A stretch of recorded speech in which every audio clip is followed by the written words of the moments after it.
ഇനി അവരെ ഓർത്ത് കരയില്ലെന്ന് എനിക്ക് വാക്ക് തരണം. നിന്റെ കണ്ണ് നിറയാതിരിക്കാൻ ഞങ്ങളും ശ്രമിക്കാം. അവൻ്റെ വാക്കുകൾ തനിക്ക് ആരൊക്കെയോ ഉണ്ടെന്ന തോന്നൽ അവളിൽ നിറച്ചു. കരഞ്ഞ് ചിരിച്ചുകൊണ്ട് അവന് വാക്കുകൊടുത്തു. ഇനി ഞാൻ അച്ഛൻ്റെയും അമ്മയുടെയും കാര്യം പറഞ്ഞ് കരയില്ല, സത്യം. അവളുടെ സത്യം കേട്ടതും ഒരു പുഞ്ചിരിയോടവൻ പിന്നെയും ചോറ് വാരി കൊടുക്കാൻ തുടങ്ങി. ഹരി, അവൾക്ക് ചോറ് വാരി കൊടുക്കുന്ന കാഴ്ച കണ്ടുകൊണ്ടാണ് ശാരദ വന്നത്. ആ കാഴ്ച അവളുടെ കണ്ണും മനസ്സും നിറച്ചു. നിങ്ങൾ ഹോട്ടലിൽ നിന്ന് വാങ്ങിക്കഴിച്ചോ? ഞാൻ പിന്നെ എന്തിനാണിതൊക്കെ കഷ്ടപ്പെട്ട് കൊണ്ടുവന്നത്? കൊണ്ടുവന്ന ബിഗ് ഷോപ്പർ താഴെ വെച്ച് കട്ടിലിൻ്റെ ഒരു സൈഡിലിരുന്നു കൊണ്ട് ശാരദ പറഞ്ഞു. അമ്മയല്ലേ പറഞ്ഞത് വൈകുന്നേരമാകും വരാൻ, അതുകൊണ്ട് അവൾക്ക് ചോറ് വാങ്ങി കൊടുക്കണമെന്ന്. പിന്നെ ഇപ്പോഴിത് എന്തിനാണ് എൻ്റെ നേരെ കയറുന്നത്? അവൻ കണ്ണുകൾ കൂർപ്പിച്ചുകൊണ്ട് ചോദിച്ചു. നീയല്ലേ പറഞ്ഞത് ആശുപത്രിയിൽ ഇരിക്കാൻ വയ്യ, പോയിട്ട് വേഗം വരണമെന്ന്. അത് പേടിച്ചാണ് ഞാൻ ഓടി വന്നത്. അതേ രീതിയിൽ തന്നെ അവർ മറുപടി നൽകി. എനിക്ക് പോയിട്ട് അത്യാവശ്യ കാര്യമുള്ളത് കൊണ്ടാണ് പോകണമെന്ന് പറഞ്ഞത്. അങ്ങനെ പറഞ്ഞുകൊണ്ട് അവൾക്ക് അവസാന പിടി ചോറും അവൻ വാരി വായിൽ വെച്ച് കൊടുത്തു. അനുസരണയുള്ള കുഞ്ഞിനെ പോലെ വയറ് നിറഞ്ഞിട്ടും അവൻ കൊടുത്ത ചോറ് അവൾ ആസ്വദിച്ച് കഴിച്ചു. അവൻ്റെ മനസ്സിനും വല്ലാത്തൊരു തൃപ്തി തോന്നി. മനസ്സിന് എന്തൊക്കെയോ മാറ്റങ്ങൾ സംഭവിക്കുന്നത് പോലെ. ആ ചിന്തയിൽ നിന്നപ്പോഴാണ് അമ്മയുടെ പൊട്ടിത്തെറിച്ചുള്ള സംസാരം കേട്ടത്. നിന്റെ അത്യാവശ്യ കാര്യം ഷാപ്പിൽ പെറ്റുകിടക്കുന്നതല്ലേ? അവന് കേൾക്കാൻ പാകത്തിൽ ശാരദ പറഞ്ഞു. കൈ കഴുകിയിട്ട് ദേഷ്യത്തോടെ ശാരദയോട് പതിയെ പറഞ്ഞു.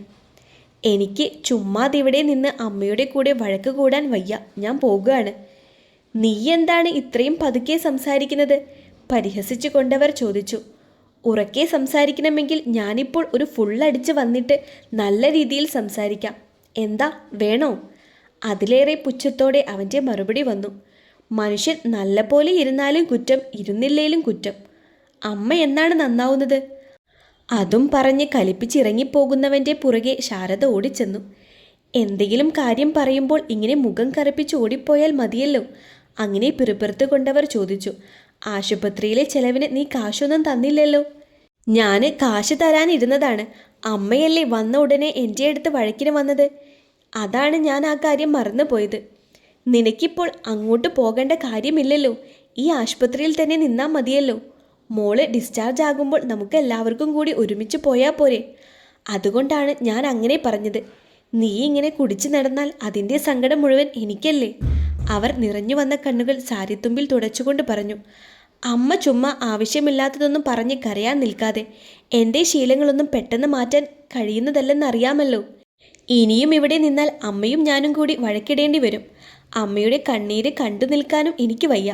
ഇന്നാ ഇത് 2000 രൂപയുണ്ട്, ചിലവിന് വെച്ചേക്ക്. അമ്മ ചോറും കറിയും വെച്ചിട്ടുണ്ട്. അതൊക്കെ എടുത്ത് കഴിക്കണം. ബാക്കി വരുന്നതിൽ വെള്ളം ഒഴിച്ചിടാൻ മറക്കരുത്. കയ്യിലുള്ള കാശ് മുഴുവൻ കണ്ടവർക്ക് കൊടുത്ത് പൊട്ടിച്ച് തീർക്കരുത്. ആശുപത്രിയിൽ എന്തെങ്കിലും ആവശ്യം വന്നാൽ തെണ്ടാൻ പറ്റില്ല. അവർ കുറച്ച് കലിപ്പിൽ ഇത്തിരി ഉറക്കെ വിളിച്ചു പറഞ്ഞു. ഇവിടുത്തെ കാര്യങ്ങളെല്ലാം ഭംഗിയായി നോക്കാൻ എനിക്കറിയാം. അമ്മ ഭാരിച്ച കാര്യങ്ങളൊന്നും ചിന്തിക്കേണ്ട. അവൾക്ക് പോയി കൂട്ടിരിക്കാൻ നോക്ക്. അവനും അതേ ഭാവത്തിൽ മറുപടി പറഞ്ഞു. പിണങ്ങി പോകുകയാണോടാ? അവർ അതീവ വാത്സല്യത്തോടെ ചോദിച്ചു. ഞാൻ എന്തിനാണ് അമ്മയോട് പിണങ്ങുന്നത്? അവൻ്റെ ഹൃദയത്തിലും അമ്മയോടുള്ള സ്നേഹം തുളുമ്പി. ആഹാരം കഴിക്കണേ മോനെ, അവർ സ്നേഹത്തോടെ പറഞ്ഞു. കണ്ണ് ചിമ്മി കാണിച്ച് അമ്മയുടെ കവളിൽ പിച്ചിയിട്ട് അവൻ തിരിഞ്ഞു നടന്നു. ദൈവമേ, എൻ്റെ മോന് നല്ല ബുദ്ധി കൊടുക്കണേ. പ്രാർത്ഥനയോടെ അവർ ദീർഘനിശ്വാസമെടുത്തു. ഹരി പോവാൻ കാത്തിരുന്നത് പോലെ ശാന്തിയോടി ശാരദയുടെ അടുത്ത് ചെന്നു. ഞാൻ ചേച്ചിയെ കാത്തിരിക്കുകയായിരുന്നു, ഒരു അത്യാവശ്യ കാര്യം ചോദിക്കാൻ. ശാന്തിക്ക് എന്നോട് എന്തത്യാവശ്യ കാര്യം ചോദിക്കാനാണ്? ശാരദ ചിരിച്ചുകൊണ്ട് ചോദിച്ചു. ചെറിയൊരു മടിയോടവർ കാര്യം പറയാൻ തുടക്കം കുറിച്ചു. അതെൻ്റെ മോനിപ്പോൾ പെണ്ണ് നോക്കിക്കൊണ്ടിരിക്കുകയാണ്.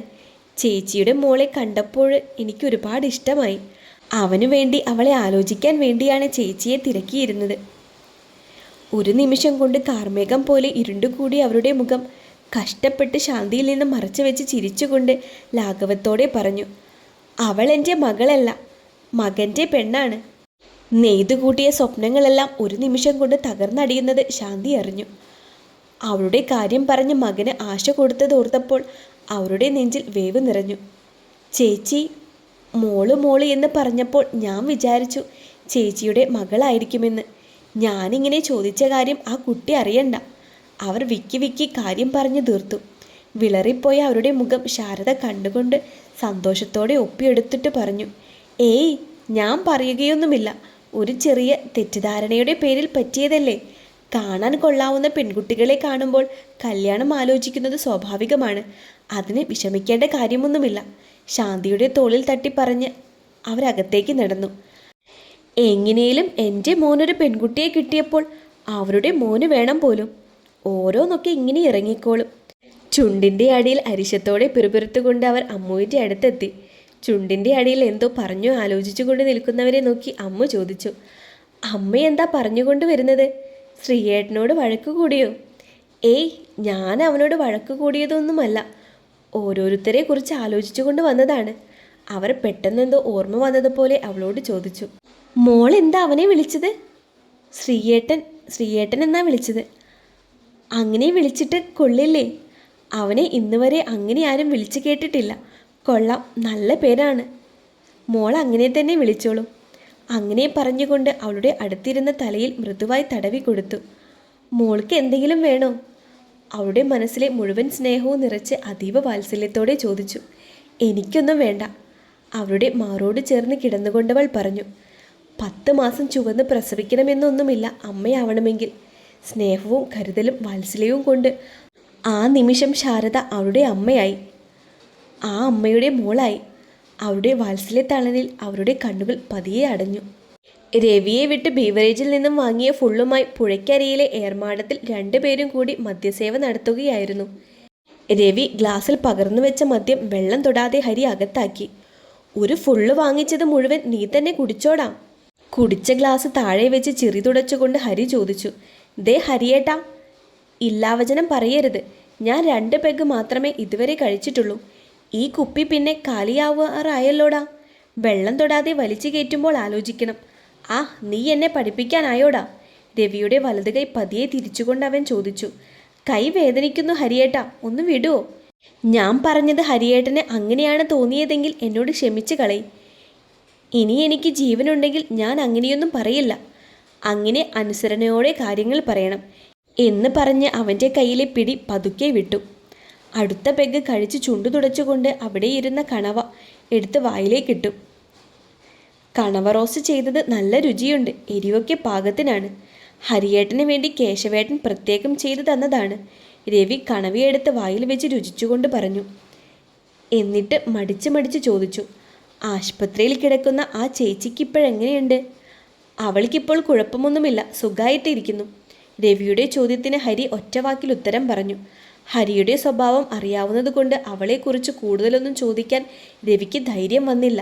പിന്നെയും 2 പേരും കൂടി ഒരുപാട് നാട്ടുവർത്താനങ്ങളൊക്കെ പറഞ്ഞ് ആ ഫുള്ളും കണവയും കഴിച്ചു തീർത്തു. ഇപ്പോൾ സമയം എന്തായടാ? ഹരി ആലോചനയോടെ ചോദിച്ചു. 10 മണിയായെന്ന് തോന്നുന്നു. മൊബൈൽ ഫോൺ തപ്പിയെടുത്തുകൊണ്ട് രവി പറഞ്ഞു. എന്നാൽ പിന്നെ നീ വീട്ടിലേക്ക് പോയിക്കോ.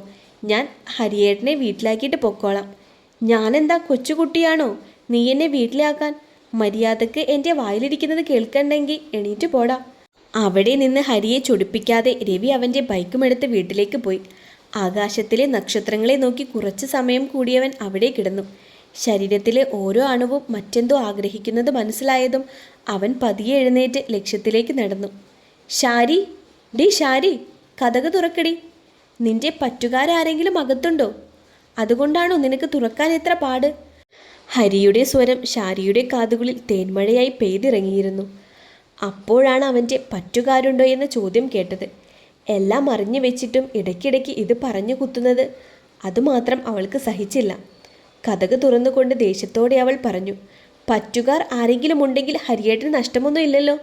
അവളുടെ സൗന്ദര്യം മുഴുവൻ വെളിവാക്കുന്ന നൈറ്റിയുമിട്ട് മുടി ഉച്ചയിൽ കെട്ടിവെച്ചുകൊണ്ട് ദേഷ്യത്തോടെ പറയുന്നവളെ അവൻ കണ്ണിമ ചിമ്മാതെ നോക്കി.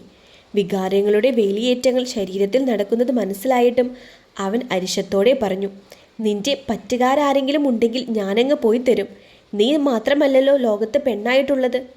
വെളിക്ക് നിന്നിരക്കാതെ അകത്തേക്ക് കയറാൻ നോക്ക്. അങ്ങനെ പറഞ്ഞ് അവൻ്റെ കയ്യിൽ പിടിച്ച് വലിച്ച് അകത്തോട്ടാക്കി അവൾ കതകടച്ചു. അപ്പോൾ ഇവിടെ നിന്റെ പറ്റക്കാരാരുമില്ല. നാവിൽ നെല്ലിക്കയുണ്ടാക്കി കുസൃതിയോട് അവൻ ചോദിച്ചു. മുഖം തിരിച്ചു വെച്ചതുകൊണ്ട് അവൻ്റെ കുസൃതി അവൾ കണ്ടില്ല. അവൻ്റെ മുഖം പിടിച്ച് തൻ്റെ മുഖത്തിന് നേരെയാക്കി രൂക്ഷമായി നോക്കിക്കൊണ്ടവൾ പറഞ്ഞു, ഉണ്ടായിരുന്നു, ഇപ്പോൾ പോയതേയുള്ളൂ. അവളുടെ കവിളിൽ കുത്തിപ്പിടിച്ചുകൊണ്ടവൻ ചോദിച്ചു, ആണോടി? മോളെ. ദേഷ്യത്തിലാണ് അവൻ കുത്തിപ്പിടിച്ചതെങ്കിലും 1 മാസത്തിന് ശേഷമുള്ള അവൻ്റെ സാമീപ്യം അവളിലെ വികാരങ്ങൾക്ക് മാറ്റം വരുത്തി. അല്ലെന്നറിയാമല്ലോ, പിന്നെ എന്തിനാണ് ഇങ്ങനെ ചോദിക്കുന്നത്? നിറഞ്ഞ കണ്ണവനിൽ നിന്നും മറയ്ക്കാൻ പാടുപെട്ടുകൊണ്ട് വേദനയോടവൾ പറഞ്ഞു. പിന്നെ 1 മാസം കൂടി മനുഷ്യൻ ഓടി വരുമ്പോൾ നിനക്ക് കതക് തുറക്കാൻ എന്തിനാണ് ഇത്ര പാട്? അതല്ലേ എനിക്ക് ദേഷ്യം വന്നത്. അവൻ അവളുടെ കവിളിലെ പിടിവിട്ടുകൊണ്ടൊരു മയത്തിൽ പറഞ്ഞു. എന്തേ, പോയെടുത്തൊന്നും ആരെയും കിട്ടിയില്ലേ? ഒരു പ്രത്യേക ഭാവത്തിൽ അവനെ ആക്കിക്കൊണ്ടവൾ ചോദിച്ചു. നിന്നെപ്പോലെ എല്ലാവരുടെയും മുന്നിലും പോയി ചെയ്യുന്ന സ്വഭാവം എനിക്കില്ല. ആര് വന്നാലും തുറന്നു വെച്ചു കൊടുക്കുന്ന നിൻ്റെ അടുത്ത് അത് പറഞ്ഞാൽ മനസ്സിലാകുമോ പന്ന മോളെ? അവൻ അരിശത്തോടെ ചോദിച്ചു. നിൻ്റെ സംസാരം എൻ്റെ മൂടെല്ലാം പോയി. ഇവിടെ സാധനം വല്ലതും ഇരിപ്പുണ്ടോ? അന്ന് ഹരിയേട്ടൻ കൊണ്ടുവച്ചതിൻ്റെ ബാക്കി ഇരിപ്പുണ്ട്. കഴിക്കാൻ എന്തെങ്കിലും ഉണ്ടോ? കപ്പയും മീൻകറിയുമുണ്ട്. എങ്കിൽ എടുത്തിട്ട് വാ. എനിക്ക് നല്ല വിശപ്പുണ്ട്, ഞാനൊന്നും കഴിച്ചിട്ടില്ല. അവൻ വന്നതറിഞ്ഞ ദിവസം മുതൽ ഓരോ ആഹാരവും വെച്ച് കാത്തിരിക്കുന്നതാണ്. ഇന്നും അവൻ വരും എന്നുള്ള പ്രതീക്ഷയോടെ അവനിക്കിഷ്ടമുള്ളതും ഉണ്ടാക്കി കാത്തിരിക്കുകയായിരുന്നു. മനസ്സിൽ നിറഞ്ഞ പ്രണയത്തോടെ ഓടിപ്പോയി അവന് കഴിക്കാനായി ആഹാരവും കുപ്പിയും എടുത്തിട്ട് വന്നു. ഹൃദയം നിറഞ്ഞ സ്നേഹത്തോടെ ആഹാരം വിളമ്പിക്കൊടുത്തു. ഹരി കഴിക്കുന്നത് നോക്കി താടിക്ക് കയ്യും കൊടുത്ത് കണ്ണ് ചിമ്മാതെ ഇരുന്നു അവൾ. നീ കഴിച്ചായിരുന്നോ? ഇല്ല, ഹരിയേട്ടൻ കഴിച്ചിട്ട് ഞാൻ കഴിച്ചോളാം. ഞാൻ കഴിച്ചതിൻ്റെ ബാക്കി കഴിക്കാൻ നീ എൻ്റെ ഭാര്യയാണോ? ഭാര്യമാർക്ക് മാത്രമേ കഴിക്കാവൂ എന്ന് നിയമം വല്ലതുമുണ്ടോ? അവൻ രുചിയോടെ ആസ്വദിച്ച് ഭക്ഷണം കഴിക്കുന്നത് കണ്ടപ്പോൾ അവളുടെ മനസ്സിന് വല്ലാത്ത സന്തോഷം തോന്നി. അവൻ കഴിച്ച് മതിയാക്കി എന്ന് കണ്ടതും അവൾ ചോദിച്ചു, ഹരിയേട്ടൻ്റെ വീട്ടിൽ വന്ന ആ കുട്ടി ഏതാണെന്ന് എന്നോട് ഇതുവരെ പറഞ്ഞില്ല. നാട്ടുകാരെല്ലാം ഓരോന്ന് പറയുന്നു. സത്യം എന്താണെന്ന് ഹരിയേട്ടൻ എന്നോട് പറയാൻ ഇഷ്ടമുണ്ടോ? ഞാൻ കൈ കഴുകിയിട്ട് വന്ന് പറഞ്ഞാൽ മതിയോ? എഴുന്നേറ്റ് നിന്ന് അവളെ ഒന്ന് തറപ്പിച്ച് നോക്കിക്കൊണ്ടവൻ ചോദിച്ചു. മതി. ഒരു പുഞ്ചിരിയോടെ അങ്ങനെ പറഞ്ഞിട്ട് അവൻ തിന്നതിൻ്റെ ബാക്കി അവൾ ആസ്വദിച്ച് കഴിക്കാൻ തുടങ്ങി. അപ്പോഴേക്കും അവൻ കൈ കഴുകി വന്ന് അവളുടെ അരികത്തിരുന്നു. കുപ്പിയിലിരുന്ന മദ്യം ഗ്ലാസ്സിലേക്ക് ഒഴിച്ച് കുറേശ്ശെയായി കുടിച്ചുകൊണ്ടവൻ പറഞ്ഞു തുടങ്ങി. ആരൊക്കെയോ പേടിച്ച് രാത്രി എൻ്റെ വണ്ടിയിലോടി കയറിയതാണ്. ഞാനെന്തൊക്കെയോ ചോദിച്ചിട്ടും അവൾ മറുപടിയൊന്നും പറഞ്ഞില്ല. ഒരു പെൺകുട്ടിയെ അർദ്ധരാത്രി റോഡിൽ കളഞ്ഞിട്ട് വരാൻ മനസ്സ് വരാത്തതുകൊണ്ട് അവളെയും കൊണ്ട് ഞാൻ വീട്ടിൽ വന്നു. പിന്നെ അമ്മയോടാണ് അവൾ കഥയൊക്കെ പറഞ്ഞത്. അവൾക്ക് സ്വന്തമെന്ന് പറയാൻ ആരുമില്ല. അച്ഛനും അമ്മയും ഒരു ആക്സിഡൻറ്റിൽ മരിച്ചതോടെ അനാഥയായ അവളെ ദ്രോഹിക്കാൻ ശ്രമിച്ചവരുടെ കയ്യിൽ നിന്ന് രക്ഷപ്പെട്ട് വന്നതാണ്. ഇതൊന്നും അറിയാതെ ഞാൻ അവളെ പിറ്റേന്ന് രാവിലെ വീട്ടിൽ നിന്ന് പറഞ്ഞു വിട്ടു. അങ്ങനെ മരിക്കാൻ വേണ്ടി പുഴയിൽ ചാടി. അവിടെ നിന്ന് രക്ഷപ്പെടുത്തിയതിന് ശേഷമാണ് അമ്മ ഇതെല്ലാം എന്നോട് പറയുന്നത്. അമ്മ അവളെ മോളായി ദത്തെടുത്തു. കുറച്ചുനാൾ വീട്ടിൽ നിർത്തിയിട്ട് നല്ലൊരു ചെറുക്കനെ കണ്ടുപിടിച്ച് അവളെ കെട്ടിച്ചു വിടണം. ഇപ്പോഴൊരു ഉത്തരവാദിത്തമൊക്കെ വന്നതുപോലെ തോന്നുന്നു. ഇപ്പോൾ നിന്റെ സംശയമൊക്കെ തീർന്നോ? അവളുടെ മനസ്സിൻ്റെ കോണിൽ അടിഞ്ഞുകൂടിയ കാർമേഘങ്ങളെല്ലാം തെളിഞ്ഞ് അവനെ നോക്കി മനോഹരമായി പുഞ്ചിരിച്ചു. അങ്ങനെ ചോദിച്ചുകൊണ്ട് കഴിച്ചുകൊണ്ടിരിക്കുന്ന അവളുടെ കഴുത്തിലൂടെ അവൻ്റെ വിരലുകൾ ഒഴുകി നടന്നു. നിന്നോട് ഞാൻ ഇതൊന്നും തുറന്ന് പറയില്ലായിരുന്നു. ഞാനത് തുറന്ന് പറഞ്ഞില്ലായിരുന്നുവെങ്കിൽ അതിനെക്കുറിച്ച് ആലോചിച്ച് നീ ഇന്നത്തെ കളിയുടെ സുഖം കളയും. നാക്കെടുത്താൽ വൃത്തികേടേ പറയുള്ളൂ. എന്നാ പിന്നെ പറയുന്നില്ല, ചെയ്യാം. നീ പെട്ടെന്ന് വരാൻ നോക്ക്. കുറച്ച് സമയമായി മനുഷ്യൻ ഇവിടെ കടിച്ചു പിടിച്ച് നിൽക്കാൻ തുടങ്ങിയിട്ട്. അങ്ങനെ പറഞ്ഞുകൊണ്ട് അടുത്ത ഗ്ലാസും ഒഴിക്കുന്നവനെ നോക്കി അവൾ പറഞ്ഞു. ഇതെല്ലാം കൂടി വലിച്ചു കയറ്റി ഉറങ്ങിപ്പോകരുത്. ഞാൻ എപ്പോഴാടി വെള്ളമടിച്ച് ഉറങ്ങിപ്പോയത്? നിന്റെ കഴപ്പൊക്കെ ഞാൻ ഭംഗിയായി തീർത്ത് തന്നിട്ടല്ലേ ഉറങ്ങിയിട്ടുള്ളൂ. നിനക്കല്ലേലും ഈയിടെയായിട്ട് കുറച്ച് കൂടുതലാണ്. ഈ ഹരിയേട്ടൻ്റെ ഒരു കാര്യം ചുമ്മാ ഓരോന്ന് പറഞ്ഞ് തന്നെ മനുഷ്യൻ്റെ കൺട്രോൾ കളയും. അവൾ നാണത്തോടെ പറഞ്ഞുകൊണ്ട് അടുക്കളയിലേക്ക് പോയി.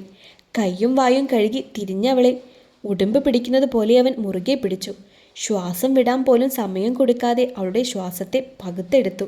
ഭ്രാന്ത് പിടിച്ചതുപോലെ ഒന്നിനൊന്ന് ജയിക്കാനായി മത്സരിച്ച് രണ്ടുപേരും ചുംബിച്ചുകൊണ്ടിരുന്നു. 1 മാസത്തെ വിരഹം രണ്ടുപേരിലും അത്രയേറെ ആഗ്രഹങ്ങൾ നിറച്ചിരുന്നു. പേമാരി പോലെ അവളിൽ പെയ്തിറങ്ങുമ്പോൾ അവളുടെ സിൽക്കാരങ്ങൾ അവൻ്റെ വികാരങ്ങളെ ഭ്രാന്തമാക്കി. അവൻ്റെ വേഗത അവളിൽ ആവേശം നിറച്ചു. പെരുമഴ പോലെ അവളിൽ പെയ്തു തോരുമ്പോൾ ആർക്കും വിട്ടുകൊടുക്കില്ലെന്ന പോലെ അവനെ അവൾ ചേർത്ത് പിടിച്ചു. കാര്യം കഴിഞ്ഞതും സേഫ്റ്റിക്കായി ഉപയോഗിച്ച കോണ്ടം ഊരി മാറ്റിയിട്ട് തന്നെയൊന്ന് തിരിഞ്ഞുകൂടി നോക്കാതെ ഇടതുവശം തിരിഞ്ഞു കിടക്കുന്നവനെ അതീവ പ്രണയത്തോടെ അവൾ നോക്കിക്കിടന്നു. എപ്പോഴോ നിദ്രയിലേക്ക് പോയി. ഹരിയേട്ടാ, ഹരിയേട്ടാ, എഴുന്നേൽക്ക്, 5 മണി കഴിഞ്ഞു, വീട്ടിൽ പോകാൻ നോക്ക്. അവൻ ഒന്നുകൂടി തിരിഞ്ഞു കിടന്നു. ഹരിയേട്ടാ, എനിക്ക് എഴുന്നേൽക്കാൻ വയ്യടി, നല്ല രീതിയിൽ ഉറക്കം വരുന്നു. ഞാനിന്നിങ്ങ് ഇവിടെ കൂടിയാൽ എന്താണെന്ന് ആലോചിക്കാം. ആ, നല്ല കാര്യമായിരിക്കും. കിഴക്കേതിലെ സാവിത്രിയൊക്കെ ഒരു കാര്യം കിട്ടാൻ വേണ്ടി കാത്തിരിക്കുകയാണ്. നമ്മളെ 2 പേരെയും ഒന്നിച്ച് ഇവിടുന്ന് പിടിച്ചാൽ അന്ന് തന്നെ എല്ലാവരും കൂടി കല്യാണം നടത്തിവിടും. അവൾ ചിരിച്ചുകൊണ്ട് തമാശ പോലെ പറഞ്ഞു. അവൻ്റെ ഉറക്കം അത് കേട്ടതും പമ്പ കടന്നുപോയി. അവളെ തുറിച്ചു നോക്കിക്കൊണ്ട് പെട്ടെന്ന് എഴുന്നേറ്റിരുന്നു. അങ്ങനെ എന്തെങ്കിലും നടന്നാൽ എൻ്റെ അമ്മ നെഞ്ചു പൊട്ടിച്ചാകും. തല്ലുകൂടലും വെള്ളമടിയും ഉണ്ടെങ്കിലും എനിക്ക് ഇങ്ങനെയൊരു സ്വഭാവമുള്ളത് എൻ്റെ അമ്മയ്ക്ക് അറിയില്ല. നിന്നെ കല്യാണം കഴിക്കേണ്ടി വന്നാൽ ഞാൻ ആത്മഹത്യ ചെയ്യേണ്ടി വരും. അതുകൊണ്ട് ബാക്കി വീട്ടിൽ പോയി കിടന്നുറങ്ങിക്കോളാം. ചാടി എഴുന്നേറ്റ് ഉടുമുണ്ട് തപ്പിയെടുത്ത് ഉടുത്ത് ഷർട്ടുമിട്ട് അവളുടെ കവളിൽ തട്ടിയിട്ട് ഞാൻ രാത്രി വരുമെന്ന് പറഞ്ഞവൻ പുറത്തേക്കിറങ്ങി. ഇരുട്ടിലേക്ക് മറയുന്നവനെ അവൾ വേദനയോടെ നോക്കി നിന്നു. അവൻ പറഞ്ഞ വാക്കുകൾ അവളെ അത്രയേറെ മുറിവേൽപ്പിച്ചിരുന്നു. മറുനിമിഷം തന്നെ അവൾ അവളുടെ പഴയകാല ജീവിതത്തെക്കുറിച്ച് ഓർത്തു. ഇങ്ങനെയെങ്കിലും അവനെ ജീവിതകാലം മുഴുവൻ കിട്ടണേ എന്ന് പ്രാർത്ഥിച്ചുകൊണ്ട് കഥ കടച്ചു. പുഴയിലെ വെള്ളം കുടിച്ചതിൻ്റെ ക്ഷീണമൊക്കെ മാറി മിടുക്കിയായി. എഴുന്നേറ്റിരിക്കുന്ന അമ്മുവിൻ്റെ മുടി ചീക്കിക്കെട്ടി കൊടുത്തുകൊണ്ട് ശാരദ പറഞ്ഞു. മോൾക്കിപ്പോൾ കുഴപ്പമൊന്നുമില്ലല്ലോ, ഡോക്ടർ വരുമ്പോൾ ചോദിച്ചുകൊണ്ട് നമുക്ക് വീട്ടിൽ പോകാം. ശാരദ പറഞ്ഞതും അത് ശരിവെക്കുന്നത് പോലെ അമ്മു പറഞ്ഞു. എനിക്കും ആശുപത്രിയിൽ കിടന്നു മടുത്തു. ഇവിടുത്തെ മണമൊന്നും എനിക്ക് പിടിക്കില്ല. ഇപ്പോൾ ശാന്തി ചേച്ചി എന്താണ് നമ്മുടെ അടുത്തോട്ട് വരാത്തത്? അങ്ങനെ ചോദിച്ചതുകൊണ്ട് മറുപടി അറിയാനായി ശാരദയുടെ മുഖത്തേക്ക് നോക്കി. കിട്ടാത്ത മുന്തിരി പുളിക്കും, അതുകൊണ്ടാണ് വരാത്തത്. ശാരദയുടെ ഉത്തരം മനസ്സിലാവാത്തത് കൊണ്ട് അവൾ കണ്ണ് ചിരിച്ച് അവരെ നോക്കി. അവരുടെ മോന് നിന്നെ ആലോചിച്ചു, അത് നടക്കില്ലെന്ന് അറിഞ്ഞതുകൊണ്ടാണ് വരാത്തത്. ഇപ്പോൾ മനസ്സിലായോ? ശാരദയുടെ മുഖഭാവം കണ്ട് അവൾ പുഞ്ചിരിച്ചുകൊണ്ട് കുനിഞ്ഞിരുന്നു. ഡോക്ടർ വന്നപ്പോൾ ഡിസ്ചാർജ് വാങ്ങി ഒരു ഓട്ടോ വിളിച്ചവർ വീട്ടിലേക്ക് പോയി. ഓട്ടോക്കാരന് പൈസയും കൊടുത്ത് വീടിൻ്റെ മുറ്റത്ത് നിന്ന് ശാരദ ശുദ്ധമായി ശ്വസിച്ചു. ഇപ്പോഴാണ് ഒരുവിധം സമാധാനമായത്. മോള് പോയി ഈ തുണിയൊക്കെ മാറി നല്ല രീതിയിലൊന്ന് കുളിക്ക്. മുറ്റം മൊത്തവും വൃത്തികേടായി കിടക്കുന്നു. ഇനി ഇതൊക്കെ ഒന്ന് അടിച്ചു വാരണം. ഒറ്റ ശ്വാസത്തിൽ പറയുന്ന അമ്മയെ അവൾ കൗതുകത്തോടെ നോക്കി. ഇതെന്താണ് ഇങ്ങനെ കണ്ടിട്ടില്ലാത്തതുപോലെ നോക്കി നിൽക്കുന്നത്? അവളുടെ കവളിൽ പിടിച്ചു കുലുക്കിക്കൊണ്ട് ശാരദ ചോദിച്ചു. ഒന്നും മിണ്ടാതെ പുഞ്ചിരിച്ചു നിൽക്കുന്നവളുടെ കൈയും പിടിച്ച് അവരകത്തേക്ക് കയറി. ഇവൻ ഈ കതകും തുറന്നിട്ട് എവിടെ പോയി കിടക്കുന്നു? അവൾ ശാരദയുടെ കൈവിട്ട് സാധനം വെക്കാനായി താൻ വന്നപ്പോൾ കിടന്ന റൂമിൽ കയറിയപ്പോൾ ഒരു കൈലിയും ഉടുത്ത് ഉടുപ്പില്ലാതെ കമിഴ്ന്ന് കിടക്കുന്നവനെ അവൾ കണ്ടു. മുതുകിൽ മുഴുവൻ അള്ളിക്കീറിയതുപോലെ പാടുകൾ. ഒരു നിമിഷം അവനെ ഒന്ന് നോക്കി നിന്നിട്ട് ശബ്ദമുണ്ടാക്കാതെ കുളിച്ചിട്ട് ഇടാനുള്ളതൊക്കെ എടുത്ത് പുറത്തേക്കിറങ്ങി. ചോറ് കഴിക്കണേയെന്ന് പറഞ്ഞിട്ട് അവൻ കഴിച്ചതുമില്ല. അതിലൊരു തുള്ളി വെള്ളവും ഒഴിച്ചില്ല. ഇങ്ങനെയൊരു ചെറുക്കൻ. അമ്മ എന്താണ് ചുണ്ടിൻ്റെ അടിയിൽ പിറുപിറുക്കുന്നത്? ഞാനെൻ്റെ കുരുത്തം കെട്ട മോനെക്കുറിച്ച് ആലോചിച്ചുകൊണ്ട് നിന്നതാണ്. മോൾക്ക് കുളിക്കാനുള്ള വെള്ളം അമ്മ മറയിൽ കോരി വെച്ചിട്ടുണ്ട്, പോയി കുളിച്ചിട്ട് വാ. കുളിക്കാൻ പോയ വേഗത്തിൽ തന്നെ അവൾ തിരിച്ചു വന്നു. മോളെന്താണ് കുളിക്കാതെ തിരിച്ചു വന്നത്? തെങ്ങിൻ്റെ മുകളിൽ ആളിരിക്കുന്നു. അങ്ങനെ പറഞ്ഞുകൊണ്ടവൾ അവിടെ ഇരുന്നു. എന്നാൽ പിന്നെ കുറച്ച് കഴിഞ്ഞിട്ട് കുളിക്കാം. അവനോട് പറഞ്ഞ് ഒരു കുളിമുറി കെട്ടിക്കണം. ഇപ്പോൾ ഞാൻ മാത്രമല്ലല്ലോ ഇവിടെയുള്ളത്. എനിക്കാണെങ്കിൽ എങ്ങനെയും നിന്ന് കുളിക്കാൻ പറ്റും. അതുപോലെയല്ലല്ലോ മോളുടെ കാര്യം. നമുക്കെല്ലാം പയ്യെ ശരിയാക്കാം. അവരുടെ സംസാരം കേട്ട് ഉറങ്ങിക്കിടന്ന ഹരി ഉണർന്നു. ഒന്ന് മോരി നിവർന്ന് എഴുന്നേറ്റ് സംസാരം കേട്ട ഭാഗത്തേക്ക് ചെന്നു. അമ്മയും മോളും കൂടി എന്താണ് ഇവിടെ ചർച്ച നടത്തുന്നത്? അവരുടെ പുറകിൽ വന്നു നിന്ന് ചോദിക്കുന്നവനെ ശാരദ രൂക്ഷമായി നോക്കി.